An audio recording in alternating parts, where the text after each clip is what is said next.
What's up, everybody? Josh or Miho here. I hope everybody's doing good and well and stuff. I'm here today to do a top 10 video. I've been noticing that people have been already in the midst of getting their honorable mentions, best of the year, worst of the year stuff going on. I'm not doing anything of the sort until it's going to be close to this year's end, so I thought to hold over, I figured I would take a look into 2014 and do a top 10 list of my most anticipated releases for 2014. Now, 2013 in itself was an amazing year. Lots and lots of great albums and pretty much a lot more great things to talk about later on. But moving ahead to 2014, there's a lot of great things coming out, and I had to think long and hard about what albums I was going to be particularly discussing in this video. So before I get into that, let me just go ahead and throw out some quick honorable mentions. I'm also looking forward to new albums from Incantation, Adversarial, Point of Our Resistance, Aborted, Cult Leader, Swallowed, Revenge, Midnight, Diafago, Hyrax, hopefully new Tombs, Indian, Execration, Cranium, Atheist, Iniquitous Deeds, yeah, just to name a few. So let's get right on into this list. And this is in no particular order, by the way. The first album on my list is the upcoming new album from the band called Perdition Temple, entitled The Templars Victorious. Now, if you don't know who Perdition Temple are, this is one of the bands that is helmed by Gene Pabelucci. He is a guitar player whom you may best know for his work with the band Angel Corpse, one of the best Black Death bands ever, in my opinion. He's been involved with bands such as this and Blasphemic Cruelty. And this is the sophomoric effort from Perdition Temple. And what's going to make this album particularly interesting is the fact that this is not only going to include Gene Pabelucci, but it's also going to include Bill Taylor, who currently plays in Immolation, but he also did work with the great band Xenomorph. Just some really great stuff. And if I'm not mistaken, Impurath of Black Witchery is going to be doing vocals for this particular album, and I'm very, very curious to see what type of direction this album takes, what kind of twists and turns are going to be coming, and what's going to be possible. So I'm pretty much expecting the unexpected here, and I'm looking forward to this particular album from Perdition Temple. The next album on my list is the upcoming new album from the band Benighted, entitled Carnivore Sublime. Now, if you don't know who Benighted are, they are pretty much longtime veterans of the French death grind scene. I mean, albums such as Identisic, Icon, and their 2011 album Asylum Cave. That really showcased what Benighted were all about now. And they have such a gritty, razor-sharp, destructive kind of sound, and it really, really was amazing. I'm interested to know what type of ideas and thoughts are going to be worked out for this particular album, because Asylum Cave really is going to be something that's going to be hard to beat, in my opinion. But who knows? Benighted really do create some incredible death grind, and these guys are on top of their game. They know what they're doing, and hopefully they will crank out something very, very skull-crushing with Carnivore Sublime. The next album on my list is the upcoming new album from the band Cynic, entitled Kindly Bent to Free Us. Now, of course, if you're a fan of Floridian death metal or anything of that nature, you don't need an introduction as to who Cynic are. These guys are pioneers with their debut album Focus, and then all this time later, they've progressed into a more proggy kind of sound. I mean, still keeping the elements that you would know Cynic best for, but they've moved into a more traditional, progressive, almost prog rock type of vibe going on with their sound. I mean, you could hear that on their last album, Traced in Air, but then later on to their awesome Carbon-Based Anatomy EP. That really showcased the current state of what Cynic is in now. I've heard the new song that's come off this album, and I'll be perfectly honest, I thought it was okay at best. I'm really not too sure what the rest of the album is going to sound like, so I'm pretty much going to give this album a fair chance, and I won't judge it based off of just one single. I want to hear what the rest of this album sounds like. I'm very much well aware they don't really sound like Focus era Cynic nowadays, but I really want to see what kind of progression comes forward with this new Cynic record, so I'm optimistic for the best with this one. The next album on my list is the yet-to-be-titled new album from the band Lord Mantis. Now, if you don't know who Lord Mantis are, they are based out of Illinois, and I want to say Chicago, Illinois, and they really came to mind to me a couple of years ago with their sophomore album entitled Perverter. I mean, you could not go wrong with the Justin Bartlett artwork, but beyond the artwork, you got some really, really top quality sludge. It really sounded devastating. It was misanthropic, it was nasty, the vocals were great, the musicianship was top notch. I really, really dug that a lot. Yeah.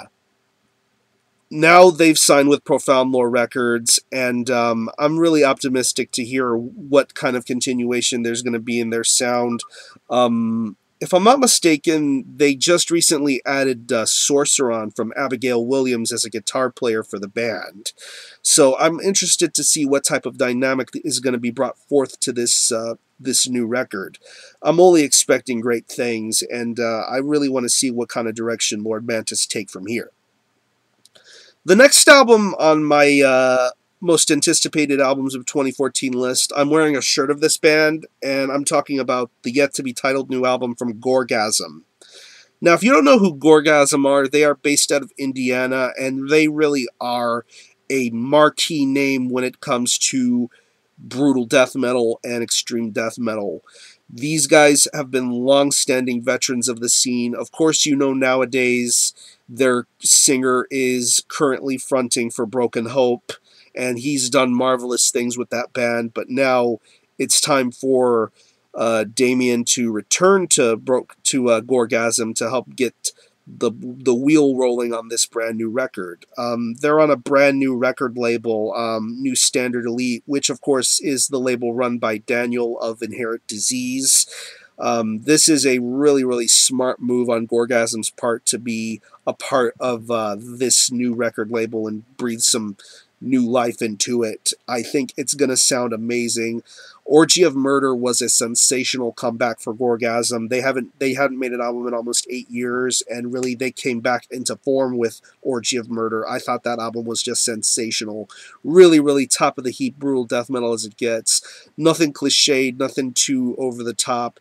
It was just right, and I'm optimistic to hear what the next step for Gorgasm is going to be. These guys are veterans, and they deliver the goods every single time. The next album on my list is the upcoming new album from the band Acheron entitled Cult de Haas. Now, Acheron are longtime veterans of old school death metal. I mean, legitimately satanic death metal. I mean, albums like Lex Talanis, Rites of the Black Mass, Anti-God, Antichrist. You already get where the idea of Acheron is going. This is going to be their first album with Listenable Records, and if I'm not mistaken, Kyle of Incantation plays drums with this band. I'm really, really excited to hear what the continuation of Acheron's sound is going to be. Yeah, nothing beats the Acheron classics, but as far as their later era stuff goes, I'm optimistic that this is going to blow it right out of the water. I mean, some of the new stuff that I've heard off of this album in particular sounds really, really awesome. I'm digging the way that it's produced and mixed. Just great musicianship, great style, great finesse, and I'm looking forward to hearing more from what this new Acheron album has to offer. The next album on my list is probably going to be one of the most interesting collaborative albums to come out in 2014, and I'm talking about the collaboration between Sun and Ulver entitled Terrestrials. Now, Sun and Ulver are two bands that really contrast in style so differently. I mean, you have Sun, who really are very well known for their moody, dronish, doomy instrumentation. It's just loud guitar noise and feedback, but yet they make it work so well. And yet you have Ulver, who were once pioneers of Norwegian black metal, but now have moved towards a more contemporary classical electronic kind of sound, as evidented with their most recent release, Messe 110 through 610. That's how I'm going to pronounce it. If I pronounced it wrong, I apologize. But anyway, merging these two sounds together is going to be something very interesting. I mean, they just recently came out with a portion of a song that's going to be on the new album. It's not the full song, and if I'm not mistaken, it's going to be 3 tracks. I'm pretty sure these 3 tracks are going to be very, very lengthy, and this is probably something you're going to need to have the absolute time and patience to listen to. You can't just skip through, fast forward, anything like this. It's going to be something interesting. You might hear a little bit of orchestration. You might hear a little bit of electronics. You might hear a little bit of noise and distortion. I don't know what to expect. This is one of those expect the unexpected type of releases, and Sun and Ulver are definitely going to be bringing forth something very special with this collaboration. Let's see what happens from here. The next album on my list, I had to include a Dark Descent title. Dark Descent has been on a roll for the last couple of years, and as far as 2014 is concerned, albums from Lucifer, Corpsest, Lion Ruins, Thetafaxeth, Adversarial, even the Blaspherian Imprecation split are just a couple of titles to be considered. But the one album I'm going to include in my list is the upcoming new album from the band Gravehill, entitled Death Curse. Now, Gravehill are one of those no-nonsense, take-no-shit type of death metal bands. They have a really old-school, dirty, crusty type of vibe to their sound, and even with their first couple of albums, Rites of the Pentagram and When All Roads Lead to Hell, those albums really showcase the kind of dirty, burly kind of death metal vibe that you'd pick up from Gravehill. And, they've been pretty active as of lately. Pretty much the album is almost ready to be finished and ready to go. And I'm excited to hear what Dirty Mike and the gang have in store. I mean, his vocals are amazing. The drums are authentic. The guitar work is just sizzling. I just love this band's style and approach. Just really, really top quality death metal. And I'm looking forward to hearing what Gravehill have to offer for this new album. Now we're getting to the last 2 of the list. The next album on my list is pretty much going to be one of the biggest releases to come out for the month of February, and I'm talking about the new album from Behemoth entitled The Satanist. Now, everybody in metal at least has to know who Behemoth are by now, because as of lately, Behemoth have been becoming more and more popular within metal's mainstream culture. I mean, as far as lucrative tours, albums, you name it, Behemoth have been all over the map. And of course, this is coming off some really unique trials and tribulations. Of course, we all understand the situation involving Nurgle, battling leukemia, beating it, surviving it, looking a little bit different, but yet here they are. This was supposed to come out this year, but I guess there was some kind of delay or something, so then it got pushed back into 2014.